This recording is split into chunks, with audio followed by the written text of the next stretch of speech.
Hi, everyone. Welcome to Unchained, your no-hype resource for all things crypto. I'm your host, Laura Shin, a journalist with over 2 decades of experience. I started covering crypto 6 years ago, and as a senior editor at Forbes, was the first mainstream media reporter to cover cryptocurrency full-time. This is the September 7th, 2021 episode of Unchained. My book, The Cryptopians, Idealism, Greed, Lies, and the Making of the First Big Cryptocurrency Craze, is available for pre-order on Amazon, Barnes & Noble, Bookshop.org, or any of your other favorite bookstores. Go to bit.ly/cryptopians. That's bit.ly/CRYPTOPIANS, and you can pre-order there today. Ledger is the secure gateway to buy, exchange, and grow your crypto. No need to use different platforms to manage and secure your crypto. You have one place for all your crypto needs. Visit ledger.com and make your crypto journey easier and safer.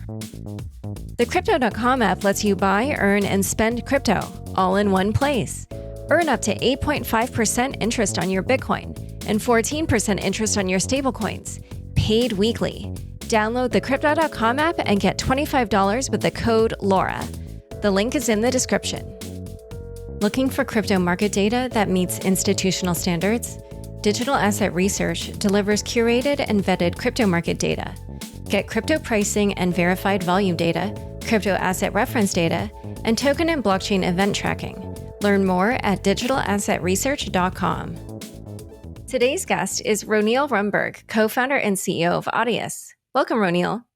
Hey, Laura. Thanks so much for having me. Audius has made some headlines recently, having recently scored a deal to enable artists to directly upload their music to TikTok's SoundKit. But before we get into all the details on that, let's start at the beginning. What is Audius? Audius is a digital streaming service that connects fans directly with artists and exclusive new music. And we really see that direct piece of the equation being the key differentiator here. But when you use Audius, it looks and feels like any other music player, right? You can sign up, make an account, follow your favorite artists, and start listening to their tracks without knowing anything about crypto, anything else. But of course, under the hood, the way that Audius operates couldn't be more different from the traditional kind of SoundCloud or Spotify or something like that, right? There's a network of third-party node operators, artists, and fans that together collectively and collaboratively run this network for the benefit of the community and for their own benefit, I guess, too, in the case of the node operators. And what problem is Audius solving that other music platforms have not?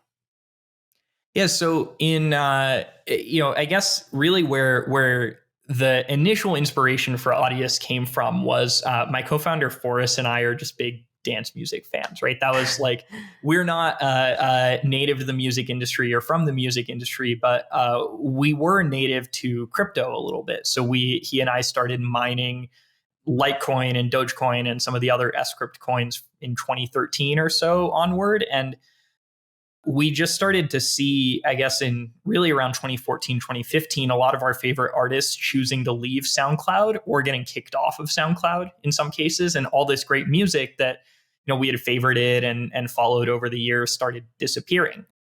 So when we started to ask ourselves like why that was happening was really when we started to understand this broader set of issues that at its core I would summarize as artists don't know who their fans are, where their fans are, or have any ability to like engage or interact directly with them.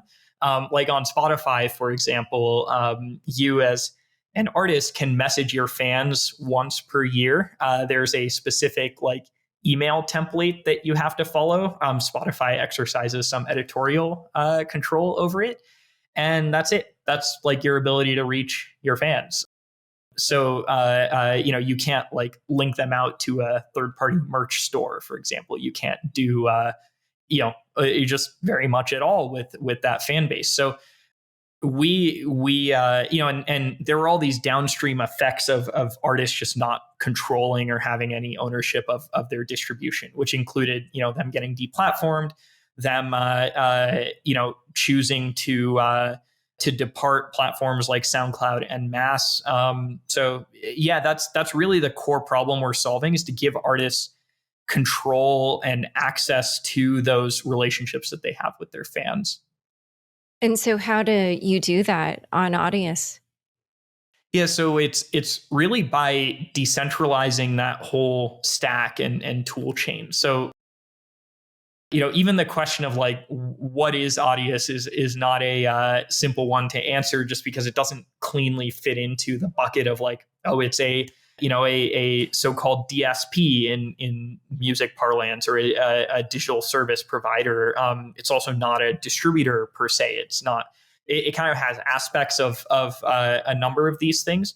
But what it really looks like is a set of tools that allow an artist to build an audience and engage directly with them with no intermediaries, right? Our company, or any company included, right? Like for the first time, there's zero parties intermediating that interaction. And it's led to like a lot of really neat emergent behavior within the network that like we haven't really seen before in other music streaming services networks. But yeah, it really does come down to us being decentralized.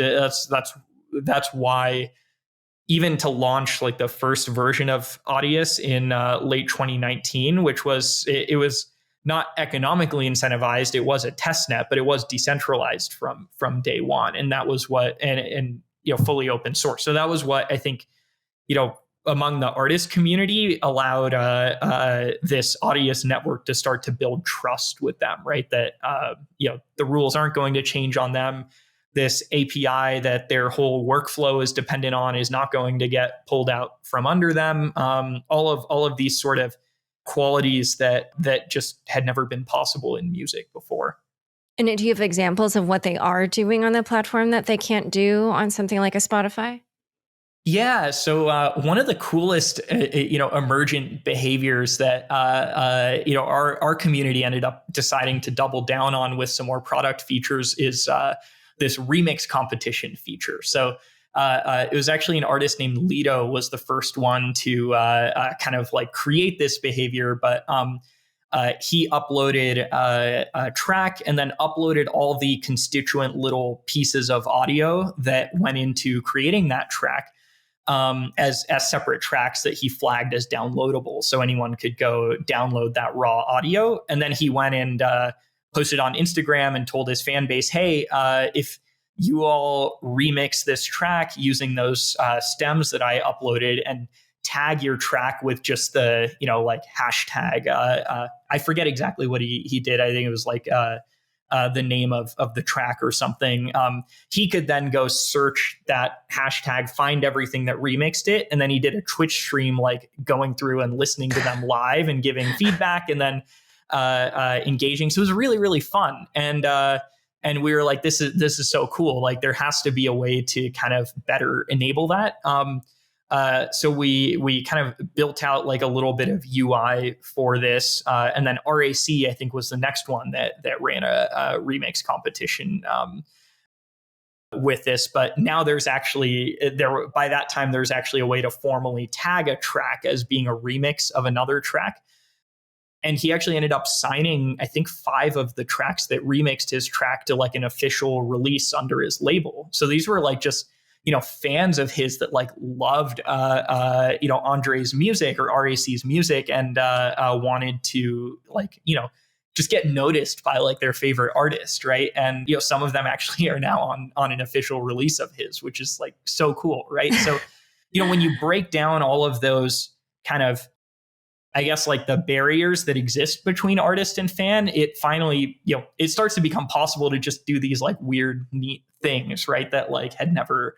Another example that comes to mind is we've seen a few artists upload like works in progress of a given track. So they'll like upload draft, get feedback on it from the community, iterate on it, upload a new one, see how people like it, and do that a few times. And then the final release, like 2 or 3 months later, maybe makes it to a Spotify or to other services. But the super fans that are like, I want to hear everything this person makes, and like I want to engage with it and hang out. There's no better place to be right now. Wow, I love this. It sounds so cool. I mean, it just sounds really fun. It's like a little DJ mixing party on the internet or something. So something that's interesting to me about your platform is at this moment in time, I feel like people typically think of anything that brings together culture and crypto as involving NFTs. And that's actually not the main way you're using blockchain technology. At least I believe so based on my research. So talk a little bit more about the crypto aspects of Audius. Totally. No, you're spot on there. The only integration of NFTs today in Audius is as an artist, you can run like a little storefront page on your profile if you'd like to. So some artists like Blau or RAC have these collectibles tabs that they've turned on their profile, and they just put all the NFTs they've minted and that they've owned there. So it's kind of like this directory that links out to, whatever market might exist in that, like on OpenSea or Super Rare or wherever it may be. But yeah, no, we aren't, a native NFT platform by any means.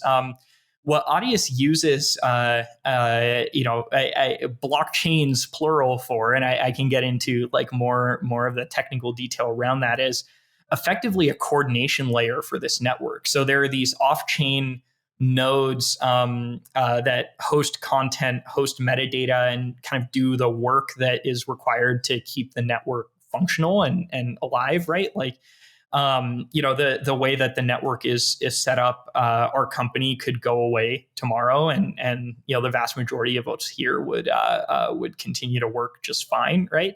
It's because it's being operated by the community, but there's what the kind of Ethereum at the center on the node operator side, and then Solana on the content engagement side provide are this sort of like unified source of truth for a number of questions, right? Like, who are the nodes on the network?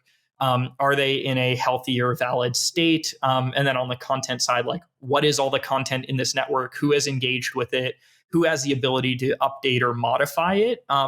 So by doing that, we can kind of like anchor trust with these small pieces of data on chain that refer out to data being stored off chain on these community operated nodes. Okay. And so for the metadata, it's just like kind of, who wrote this track or who performed it. And does that include kind of like royalties, the way that, a Spotify will pay you for streams? So it's every time it gets played, then like different people who participate in that song will get paid, or how does that work? Yeah, so it includes everything from, the title of the track and the cover art for the track and, the name of the artist and things like that, to things like revenue splits as well. So the network doesn't natively split revenue today, although it does allow you to like define those splits within the metadata. Because that's something that I think our community had always planned or wanted to build towards over time, right? Yeah, like even in the absence of that, like there is quite a bit of like content that both independent labels have uploaded and a few of the larger players have uploaded, and basically they handle the splits on their end right now. So there's one address that's getting paid out royalties, and then that company can decide, hey, I need to split this however I do, or what have you. So yeah, on the metadata side, it's really more just like, all the things that go around the audio file itself to make it have meaning or, make it interesting. And then you also have the audio token. So what functions does that perform in the audio system? Yeah, that has three core functions. It secures the network. So the people who run the nodes that actually do all the work that makes the network functional, they stake the token to be able to run that node, and then they earn fees back from the network proportional to the size of the stake and the number of nodes that they run. So one of the kind of strange things about Audius, the Audius network's needs compared to like a lot of, say, layer one blockchains that have their own nodes, is that the need for storage grows, forever, right? Like the more people upload, the more people engage, the more you need. So the way that the node infrastructure is set up, it's not like there's a fixed kind of processing capacity. It's like the more nodes there are, the more can be stored, the more can be served, et cetera. So like the crypto economic structure has to kind of like, incentivize a much larger amount of storage to be on the network than the network actually needs at any given time. So secures the network. The token also is used in governance. So, from the time the token launched in October of 2020, our team was no longer capable of making any changes to the code that powers Audius, both all the on-chain smart contracts for like engaging with content and all that good stuff, as well as in the off-chain node software. So the nodes actually like monitor one another to see that they're running like the most up-to-date version, and they can get slashed if they're running too far behind and things like that. But to actually accept within the network a new version of the code as being like canonically correct, there has to be a governance vote that happens. So it's actually it's not one token, one vote, but one token staked within the network is the able to vote. So if you just hold tokens passively, you're not able to participate. But if you're delegating to a node or you're running a node yourself, you get to vote on how this goes.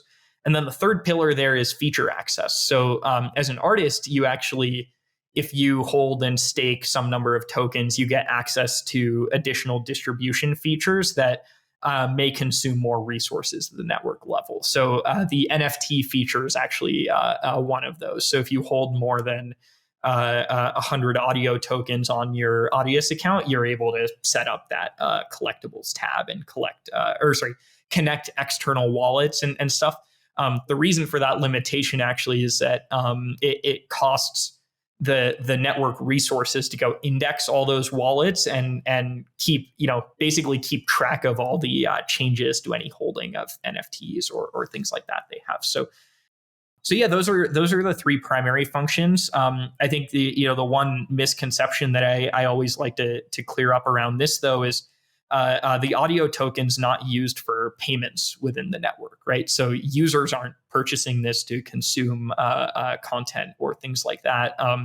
We actually, we talked to many artists about this as we were kind of, working through the testnet, and artists want food and shelter, right? They don't necessarily want, like when they are charging for access to their music, conflating like control of the means of distribution with like their basal needs to like function as a human being in the world, I think is a very dangerous sort of game, right? We tried to based on all of that feedback, I think our the intent with a lot of that design was to separate these things, right? To say your ability to control your distribution should not come in direct conflict with like your ability to feed yourself and support yourself, right? And mixing them creates some kind of weird dynamics, right? Where the artists that are say selling what they earn to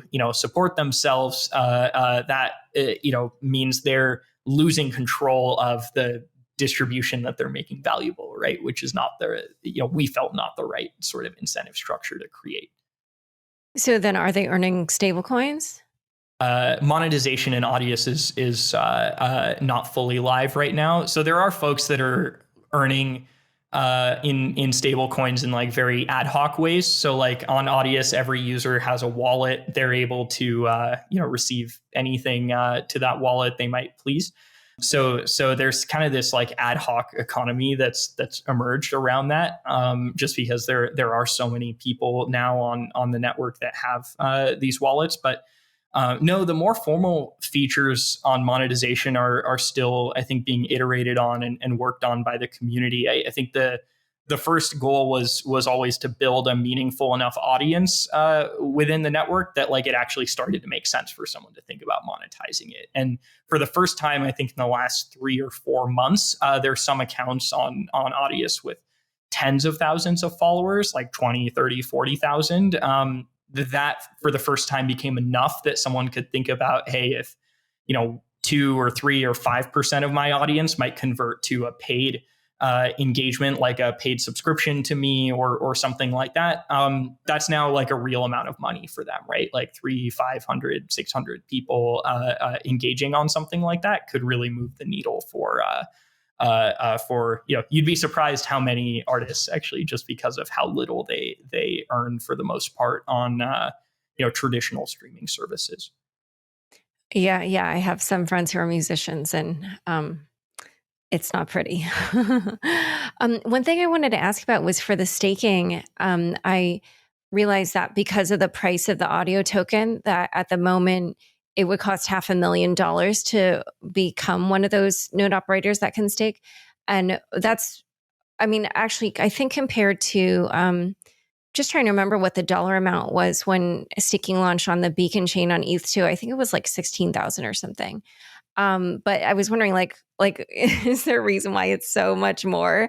Like, are you, going after some kind of like, professional operation, or like, what's the thinking behind that level? Or is it just like you didn't anticipate the price would go up this much? Or Yeah, so the level was intentional, although I think if we could go back and redo history, something that varied a little bit more with the current market dynamic rather than being a fixed number would likely make more sense. But the barrier to entry here was intentionally very high, and the reason for that is it actually to run a node on the Audius network and have it be able to meet the minimum specification and requirement for a node is pretty expensive. It's like not a straightforward thing to do, and requires a level of expertise today that's not broadly accessible yet.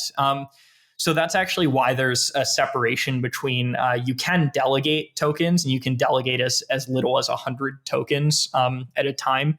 So there's a much, much longer tail of people delegating tokens to people who run nodes professionally. But the goal was for the folks operating nodes to be like, really professional hosting businesses.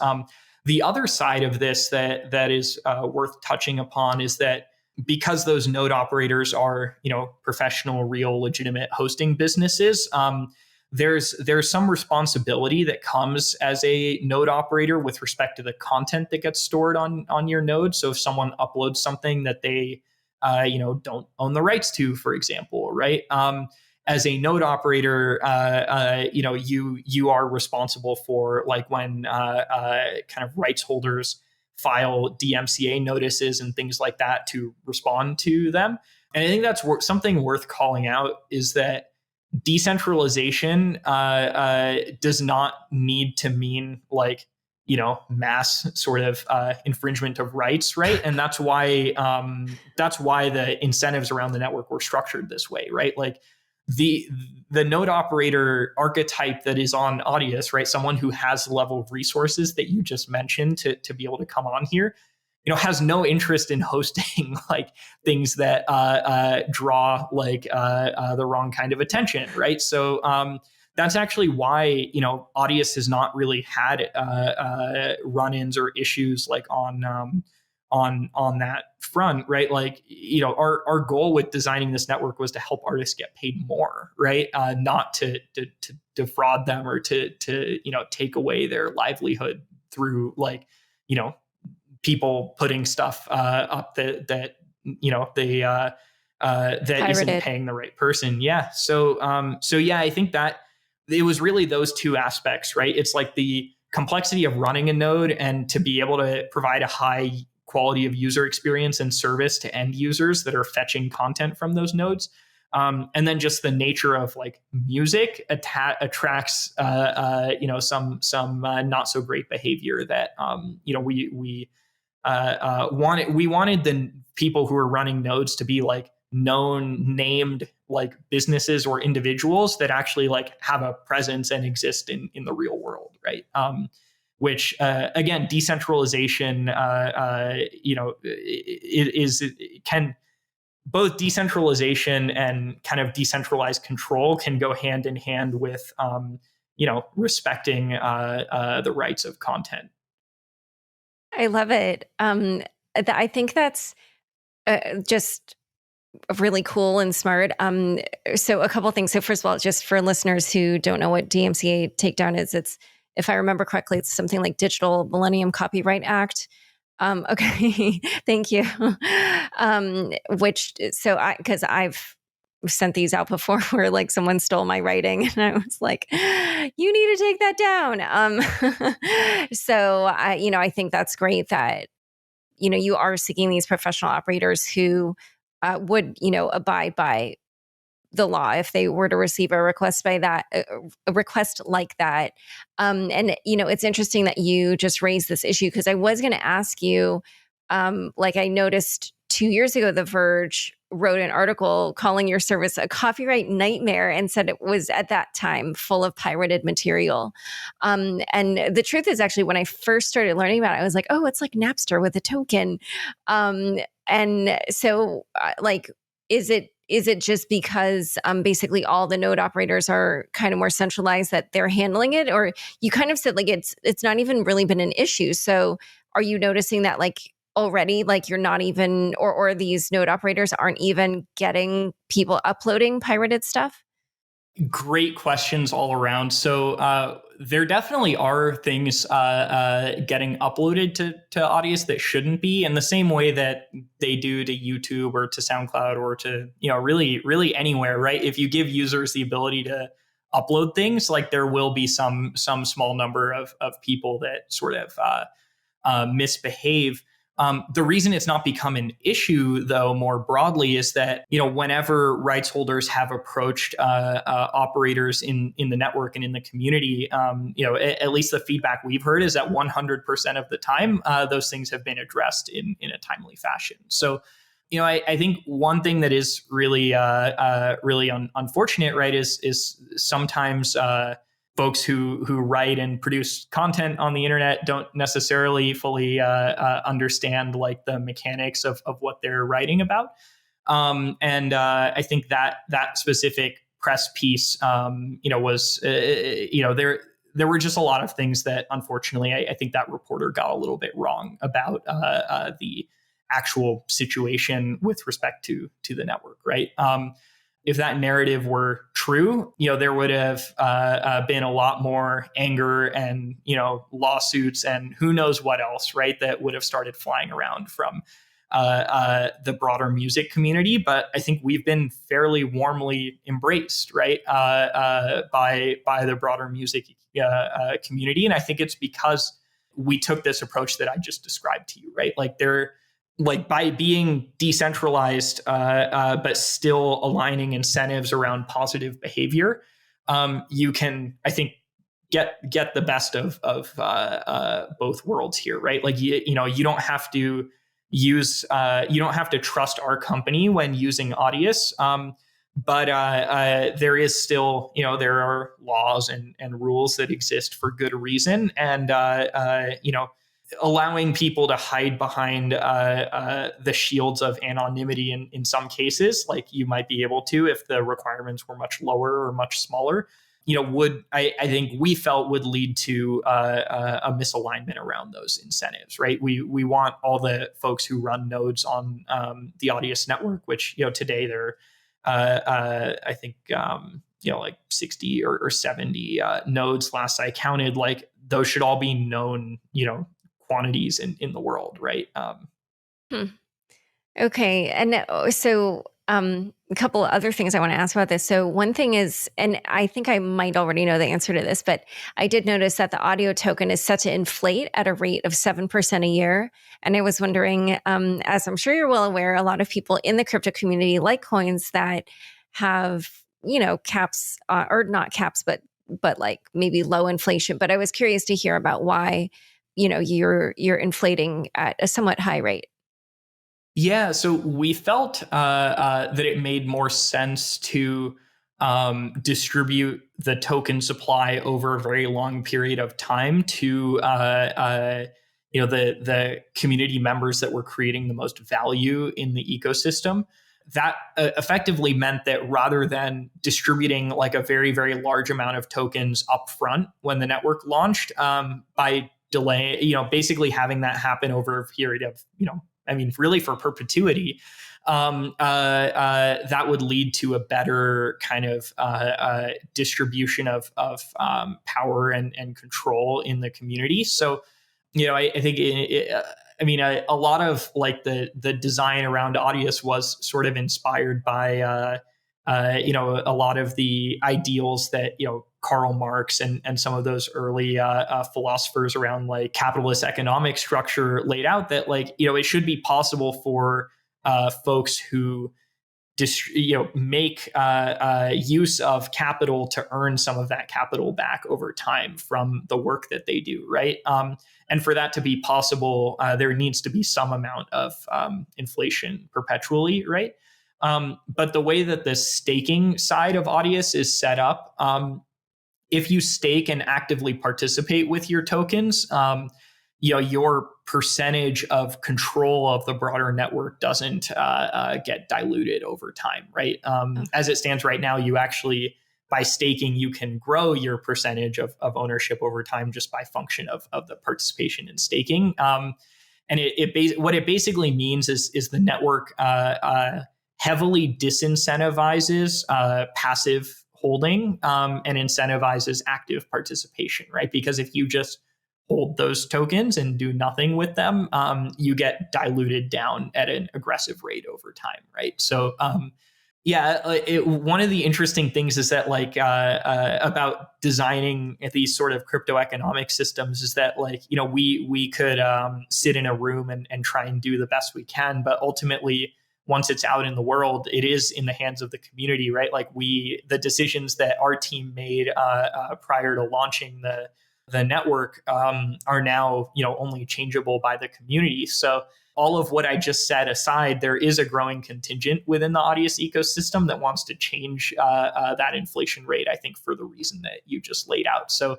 it will be interesting to see how that plays out. I mean, I think this is the community's property and the world's property. So at least I personally would be supportive of whatever they decide here. But that was at least the initial intent here, was that over time, the network should be controlled by the people who are actively using it, not by kind of like passive holders of that capital.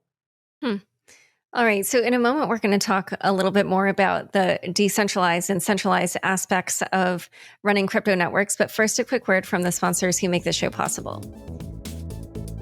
Does your firm need rigorously vetted crypto market data that's aligned with the latest regulatory standards? Since 2017, Digital Asset Research has delivered high-quality crypto data to institutional clients like FTSE Russell and Bloomberg. Digital Asset Research offers clean crypto asset prices and verifiable volume data that's calculated from highly vetted sources, crypto asset reference data, and an events calendar that tracks token and blockchain events like hard forks, soft forks, and client and application updates. Crypto data from Digital Asset Research is available through Refinitiv or directly at digitalassetresearch.com. With over 10 million users, Crypto.com is the easiest place to buy and sell over 90 cryptocurrencies. Download the Crypto.com app now and get $25 with the code LAURA. If you're a hodler, Crypto.com Earn pays industry-leading interest rates on over 30 coins, including Bitcoin, at up to 8.5% interest and up to 14% interest on your stablecoins.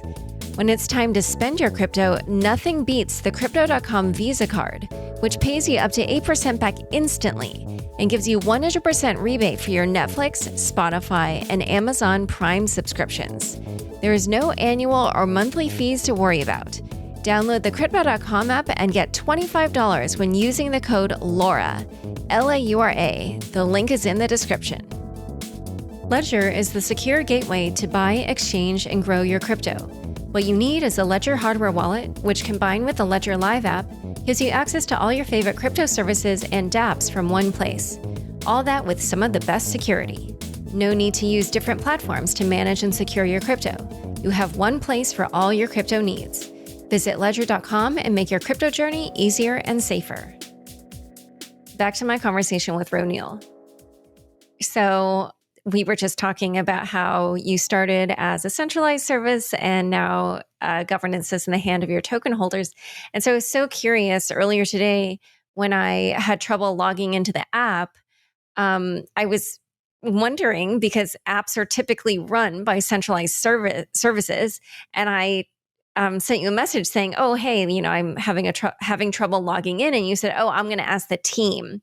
So I was wondering, is that a centralized company that you were referring to there, and is it a centralized company that's running this app on the decentralized protocol?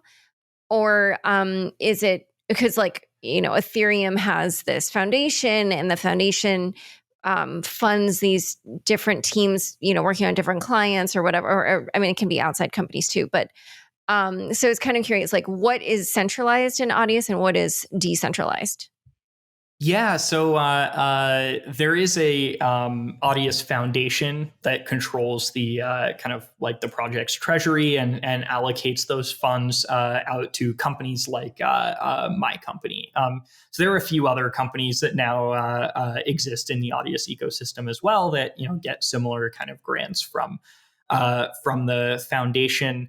But specifically to your question, and for everyone's context, this was around Twitter OAuth. So there's a mechanism that Audius used to kind of prevent name squatters from registering en masse like verified usernames on other platforms. The network will prevent you from registering a handle that is verified on Twitter or Instagram. So when Laura tried to sign up with her verified Twitter handle, the front end was like, you can't do that or whatever, right?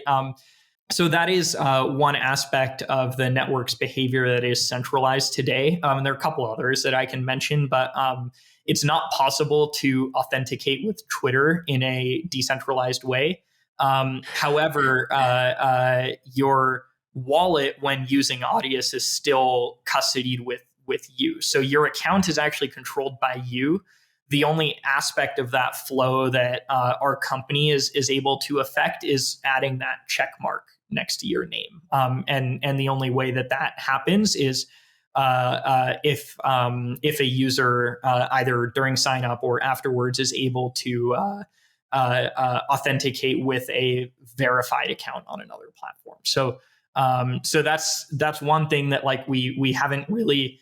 And it is a trade-off of usability versus decentralization. So like there are strategies that people use around this, like Keybase will have people tweet like a message, like I'm setting up my Keybase. But I mean, let's be real here, right? Like if Dead Mouse or Steve Aoki signs up for Audius and like both of them use Audius, like are they really going to tweet like, I am setting up my Audius account and like proving that I'm verified? Like probably not, right? So a trade-off had to be made there, but and then there are a couple of other places where kind of like day-to-day engagement with the network touches some centralized services.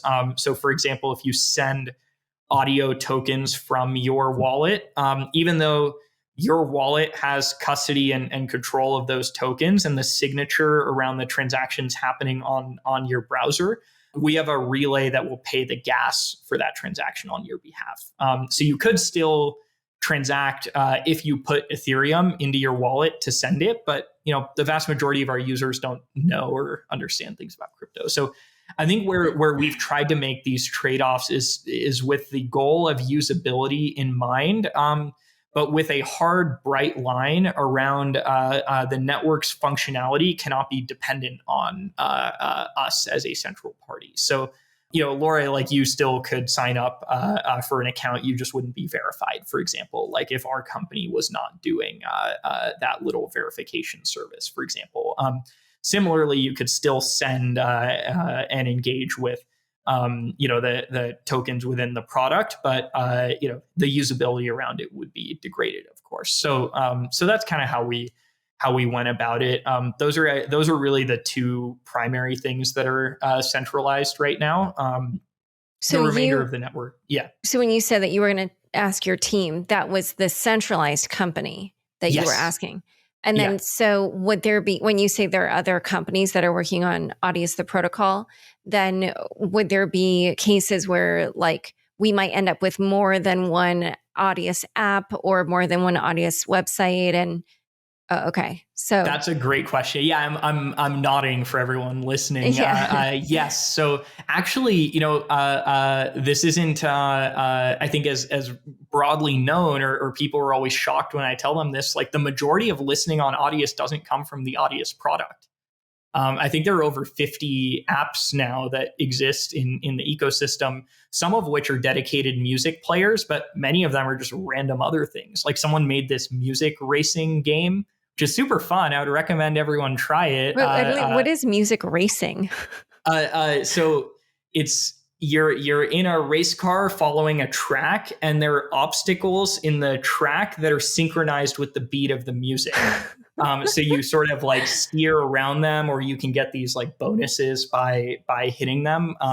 And is it only think for kind of select like songs, or is it like some kind of algorithm so you can do it to any song? yeah, it's algorithmic, so you can Oh, do it to wow. any song. There are over 500,000 tracks on Audius, right? So this developer was like, I've always wanted to make this game, but I never had enough like tracks to do it with. Sounds fun. Yeah. So yeah, anyone can build their own Audius app. There are even some kind of institutional players in the music ecosystem that want to build like customized streaming experiences, for example, right? Or some artists are wanting to build like kind of like a fan club structure around their streaming kind of front on Audius. So yeah, it's a really really neat ecosystem that's kind of sprung up around this. But yeah, the cool thing here is because that like any programmatic interaction that happens with the network from the core app that our team puts out can be replicated by or even co-opted by any third-party product too, right? Like there's no special permissioning or something. And when you use the Audius app on your phone is actually going and talking directly to nodes on the network. There's no interaction happening with our company for like normal use of the product, right? Outside of the couple of exceptions that I mentioned. Yeah, Yeah. it's like my Ether wallet or my crypto. Yes, Yeah, yeah. exactly. Right. Where those apps are able to talk directly to Ethereum and do what they need. Yeah. Well, so something else. It's funny actually that we're ending on this note because my next question is really relatable to this, my Ether wallet / my crypto thing. So when signing up, the service also sends an email to the user saying, Audius cannot reset your password.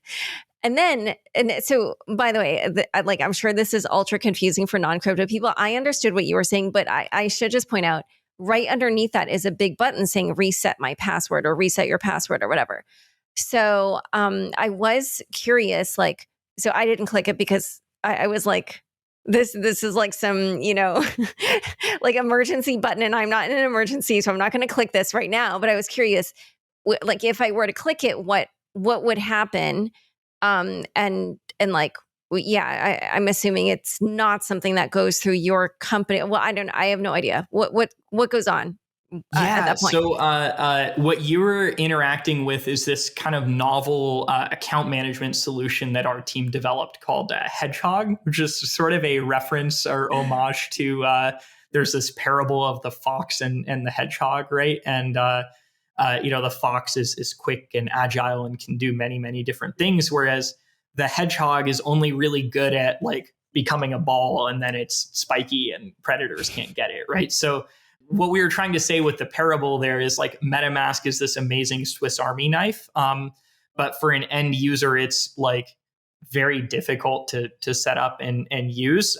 Whereas this Hedgehog solution is like dead simple from a user's perspective, but it makes a significant number of trade-offs that may or may not make it make sense in other applications. But we felt around Audius, it made sense. So long story short, what it does is when you sign up for Audius, you put in a username and password in the app, either on your phone or on desktop, and then your browser is actually using that input to encrypt a locally generated entropy that secures your wallet, basically, right? So there's locally generated private key encrypted locally with that data.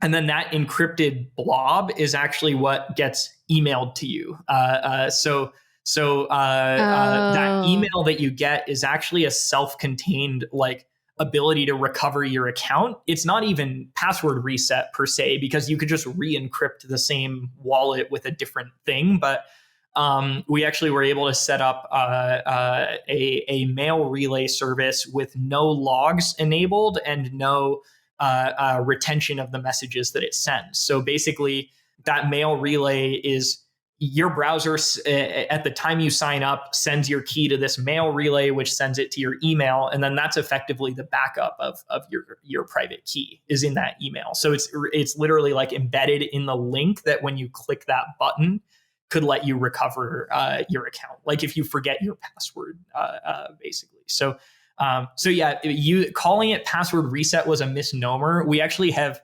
tried 3 or 4 different sets of verbiage on that button, but all of them confused users more than this one, which is why we kept it there. Even though it's not resetting your password, right? It's like you can just set a new password on the same information. Yeah, people just got so confused by it. It's Well, like, yeah. I would suggest that the email say something like Audius, the company, cannot, reset your password. You can reset it yourself using this button or something. Because, like, to say Audius can't Yeah, reset it and then right underneath is a button saying reset it, like, I think just like from user experience, like I'm not an makes expert in these sense. things, but yeah. Anyway, not like you don't have to take No, my advice, but you're absolutely right, and I think it just shows how challenging usability in crypto still is, right? Like this is not the fact that like the basic questions of how do you access your account don't have like well accepted solutions that the whole world follows is like it's also so cool, right? Because it means that we're all like still, you're still super early to this if you're listening to this, right? And thinking about questions like this, right? But we need to do better as a community, right? Like this is not, so Audius today has over 6 million people listening every month, and over 100,000 artists have uploaded. We do feel strongly that like it would never have been possible to get to this level of usage without making some trade-offs around like I think we can all agree that storing a private key in your email is not like a super secure way to do that. But we also go to great lengths to instruct users not to store any meaningful amount of funds in their Audius wallet. And then there's also a mechanism to connect third-party wallets. So you can connect a MetaMask wallet as well. You can connect, a number of other, anything that's like wallet connectable, right? So yeah, there's trade-offs I think with all of these things, but I do, I think I am very proud of the work that like our community has done to try to make this accessible to a broader audience, because the majority of users of Audius today have no idea there's any crypto there, which is pretty cool, right? They just want to come listen to cool music and hang out with their friends. yeah. And I have a bunch of questions for you about building a crypto product for non-crypto people. But just because this is a crypto show, I do want to ask one question, because this is something I think my audience cares about for whatever reason, just, how tribal crypto can be. So obviously Solana and Ethereum, I think, for a lot of people are seen as somewhat competitive, and you've kind of embraced both. And I was curious, like, why that is, and just as a builder, what you thought Ethereum was good for, what Solana was good for, et cetera. Totally. And at a super high level, like I think this tribalism is really damaging, unfortunately, right? Like these are tools, right? Like there's no, like the hammer tribe doesn't get mad at like the mallet tribe because they one is slightly better at some things and one is slightly better at other things. They're just tools. Money is involved, so. Oh, I know, and I wish it could be that pure and straightforward as I just put it, but that genuinely is how I, as a builder in the ecosystem, think about it. I mean, these are tools. Like they are built for a purpose, and you can use them for various purposes. And with that aside, I'll give the feedback that's probably going to get me flamed by both sides afterwards, right? I think the network effect around Ethereum is just so powerful. And that's even the first that's the first community in crypto that like I really became part of and got excited about. Like prior to Audius, I was a full-time investor at Kleiner Perkins, and what really got me excited about crypto more broadly was this ability to program like anything with it, right? I like Bitcoin. I thought it was cool, but Ethereum, in my mind, just especially as a software engineer thinking about it, just like opened up this whole world of like really cool stuff you can make, right? And the network effect around that persists, right? Everything from the ecosystem around tokens and wallets and everything, right? Like the moment that the Audius network launched, it was supported by like hundreds or even thousands of third-party applications without any of them like asking us or us asking them to do anything, right? Like it just happened. Solana, by contrast, I think rather than trying to be everything to everyone, took the approach of being really, really, really damn fast and like good at a specific set of use cases, which it so happens to overlap really, really well with what Audius needs, as well as it overlaps with some things like the Serum DEX and other things, right? From a usability perspective, Solana lets us confirm things to users far, far faster. It lets us, just do much more, right? The average Audius user never actually touches Ethereum, right? Like if 6 million people were touching Ethereum every month, from Audius, right? I think we would be creating a lot of problems for the ecosystem. It would also probably be costing like tens of millions or hundreds of millions of dollars in gas, right? So I think what I love about Solana is that by being focused, by saying we're not going to be try and be everything to everyone, but we're going to be really, really, really great for the people who need a significant amount of scale or have usability constraints that Ethereum can't serve. It's a fantastic solution for that, right? I think they both have a place in this world, as do many other tools, right? And keep in mind these are tools, right? And different tools can be good at different things, right? Like I think that's where I'd finish off on. All right. So, yeah, now let's talk about the user growth because, I do think, as you said, it's not obvious at all when you go to this website or the app that it's a crypto project. And I would be curious to hear, from your perspective, how did you get the community to grow to the point where you now have more than 6 million monthly users? Yeah, I mean, I think the credit all lies with that very community, right? Our little project team that built the first version of Audius and now has like a much more diminished role in the ecosystem, just given the size and the scope of all the various work that's going on that the foundation supports and other things. For our little team of 20 people to be supporting 6 million users just would never have been possible without the community's kind of embrace and support and active work being done to do that, right? I've been explaining this a lot to traditional tech people lately because, as I mentioned, that's like the world that I kind of came from before working on Audius. And people are just shocked when they hear that our team is so tiny, and we're not that tiny compared to other crypto projects, right? Like everyone here listening knows that. But when the community is effectively the marketing team, the hosting team, and infrastructure team, they are like an extended developer team. There are like more community people building with Audius than there are like people at my company. You can do so much more by like opening up those floodgates, right? And But were there like any pivotal moments where you felt like, oh, that is what really, got like this? Yeah. Yeah, like were there kind of like bursts of new users that came to the platform? Yeah, so I can just talk quickly through like our history. So we just the product launched publicly in September of 2019, and that was in like an incentivized testnet capacity, right? From 2019 to like mid 2020 or so, we grew in these little fits and starts, but we're mostly going sideways, right? The thing that was growing was the base of content uploaded to the network, because content doesn't go away, right? People, as new users come, they upload more content. Content can grow linearly, even if usage is like flat over time, right?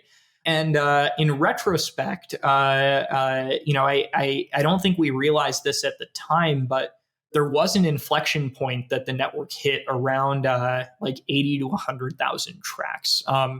Where there was enough music here that when a random user showed up from the dance community, which was really where our early bread and butter in terms of usage was, they would find stuff that they liked, right? And then they would engage and they would stay and do more. And there was, around August or so of 2020 was really when we saw those metrics all kind of shift in lockstep. And my only guess as to why that happened was because there was like enough content here. From then, so that was in August of 2020, there were around, I think, 100 to 120,000 monthly users on Audius. Today, there are over 6 million.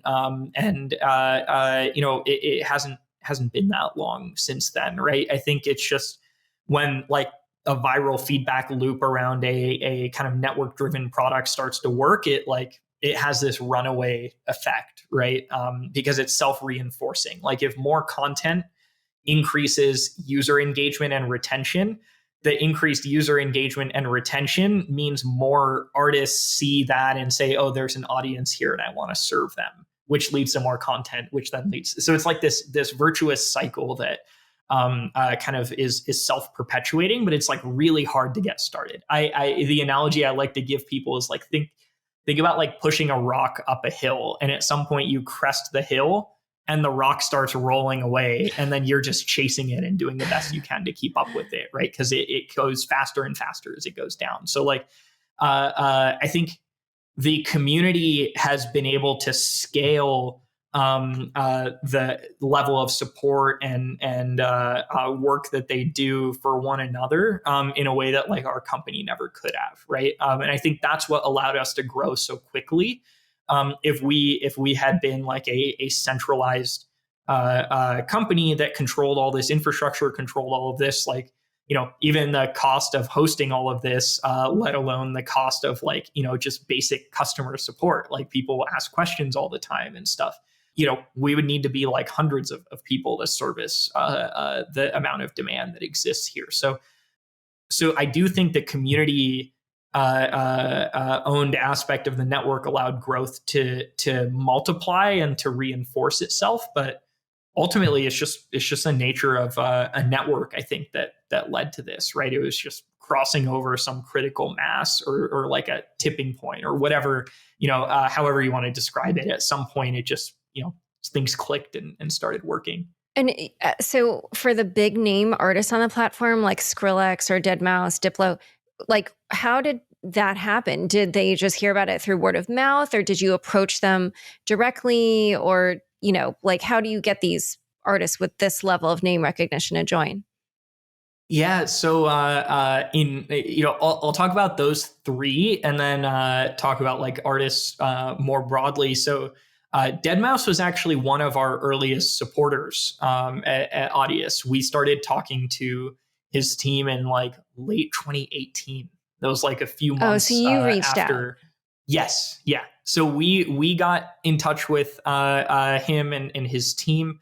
And he had specifically been looking for something around this. I mean, actually, one of the early theses, like when we were thinking about Audius, was, really looking at like what Tidal did or tried to do early on, which was to say like we're going to make all of the artists that use Tidal like owners of Tidal. They literally went and like issued stock warrants to those early artists that were on Tidal.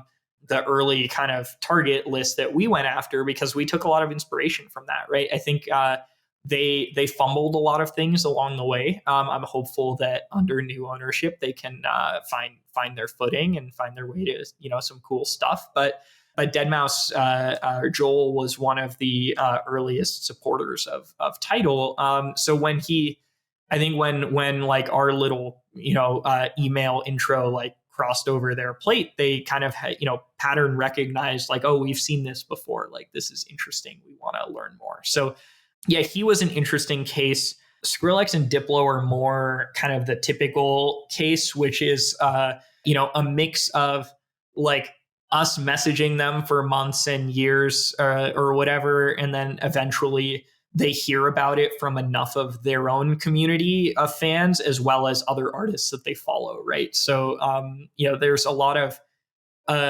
neat content has broken out on Audius or like been shared on Audius exclusively or for the first time. So a lot of folks were just forced to start engaging and hanging out on the platform, not necessarily uploading their own stuff, but just to like stay on top of what trends are emerging. And this has always been like niche by niche, and those niches aggregate and slowly roll up to larger and larger audiences. Like one of the earliest niches that got really excited about Audius was this Jersey club community, which is like a specific, they have a specific sound of music that they produce. There are a few really influential and notable folks in that community like Rel and a couple of others that kind of anchor it. And, a few of those really early folks just happened to come across like some press we got around the product launch like in 2019. And we're like, oh, this is cool. We're going to try it. And that was enough to get the whole community on. And those people retained and engaged really, really well. So for a Diplo or a Skrillex, I think the sentiment that needs to exist for them to want to engage with a new product is that enough of their peers and enough of their fans are already there, right?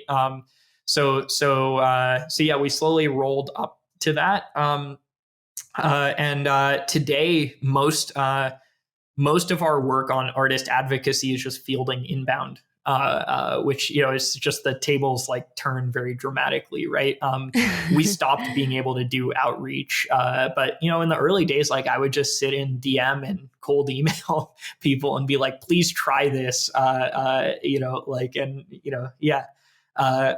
today things are we just couldn't keep doing that, given the scale that we were at. So like even starting to rely on the community more to educate one another, and advocate this, more broadly, more publicly. So our artist advocacy work today is really focused on helping Audius appeal to new and different types of music creators and music listeners. So as I mentioned, like our early user base has been mostly dance musicians. There are a lot more folks in hip hop coming on now, and Latin music's the other area we've seen a ton of growth more recently.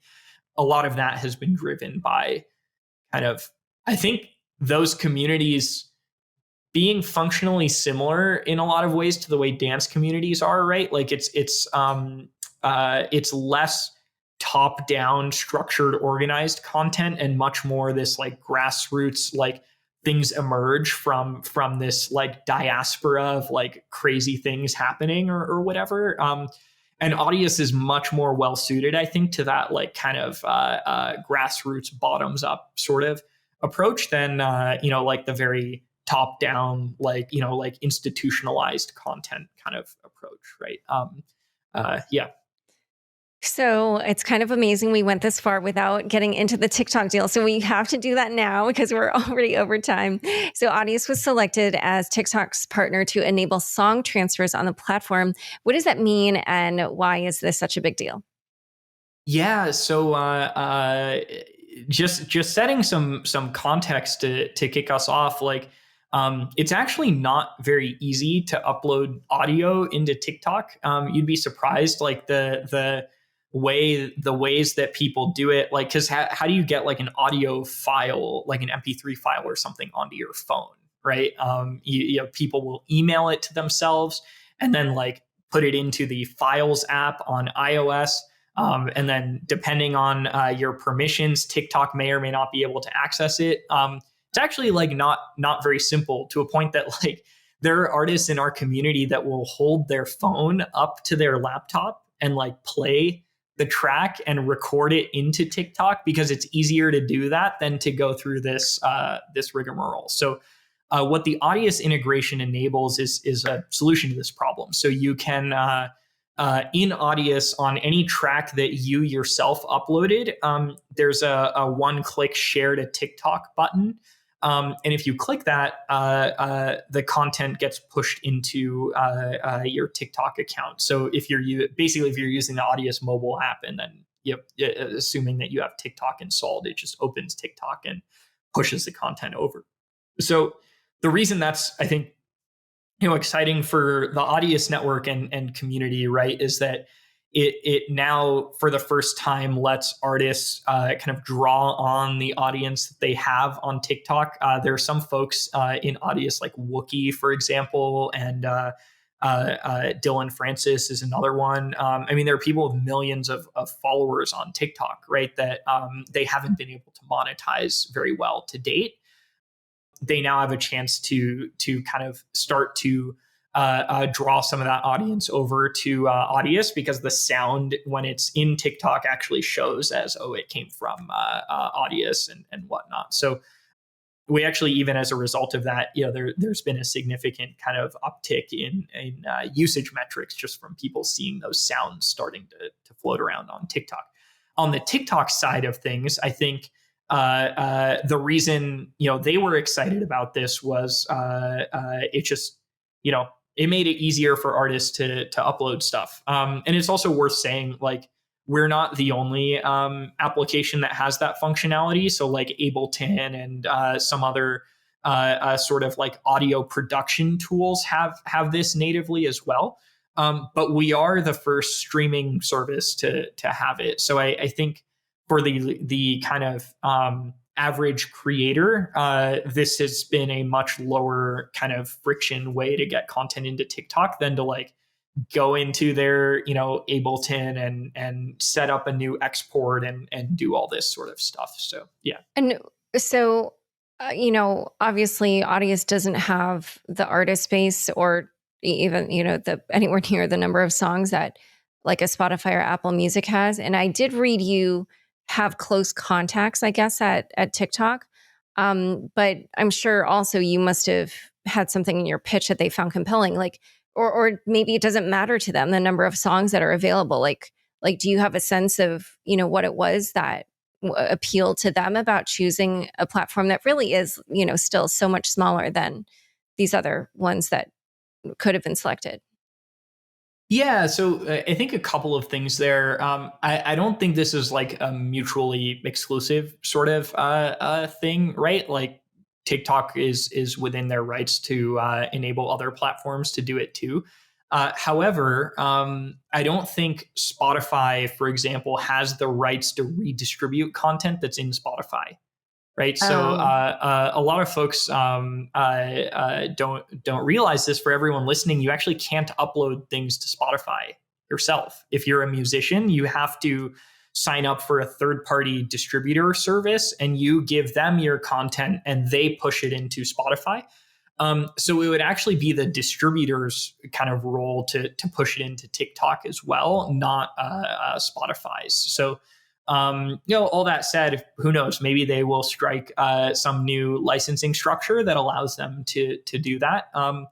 But in the case of Audius, right, the user who uploads and manages the account has the full control of that content. So if they are the ones, that's why only the person who uploaded it is able to actually push it into TikTok. That's the equivalent of them like doing a drag and drop upload just directly to TikTok. It just so happens that TikTok doesn't really have a good user experience or workflow around that. So, Okay. so yeah, I think it was just a matter of there aren't really I kind of referenced this earlier, like Audius is some parts distributor, some parts streaming service. There's no other like hybrid kind of approach that covers both sides. Yeah, it's like because it's just a flatter structure that is, yeah, that's fascinating, actually. I mean, there's so many things about how crypto networks will change business models that I find really fascinating, but this is like a prime example. Okay, so we're well over time, but I just want to ask, what's next for Audius? What do you have up and coming over the next several months? Yeah, so there's so much coming up, and so much that I don't even know is coming up because there are like just people in the community working on cool stuff. But the things that I'm personally most excited about, at least, are monetization tools being much more fleshed out over the coming months. There's a lot of interesting stuff in the pipeline that will help artists like better understand and segment their audience. So like a lot of artists today just don't really have good answers to basic questions like who are my fans, how do they find my content, stuff like this. So all of that raw data exists in Audius right now, but you need tools to be able to explore it and like understand it, like think like BI tools for artists. So really excited about that as well. And then, yeah, I mean, I think you're going to continue to see more and more artists in new and different genres or areas of music onboarding and getting excited. So yeah, I mean, I think the best time is yesterday, but the next best time is today to get started on a new platform and building a new following. So and yeah, you don't have to be a musician to use Audius. There's actually a very robust sort of curator ecosystem as well. So if you want to help make playlists, if you want to, help curate content by reposting and engaging with it, there's a whole kind of ecosystem of folks on that side as well. So I think we're just going to see more of all of that, I guess. But the concrete features I mentioned are things that I'm super excited about. Great. Well, this has been so fun. Where can people learn more about you and Audius? Yeah, so you can learn more about Audius at audius.org or at audius.co. So audius.org is kind of the information put out by the foundation. Audius.co is the company that I work on, and there's a user experience there that lets you play with the product and engage. And then go follow the project on Twitter. It's just at Audius AUDIUS project project. That's where all the best news and updates about the network can be found. Perfect. Well, thank you so much for coming on Unchained. Thanks for having me. Thanks so much for joining us today. To learn more about Ronil and Audius, check out the show notes for this episode. Unchained is produced by me, Laura Shin, with help from Anthony Yoon, Daniel Ness, and Mark Murdoch. Thanks for listening.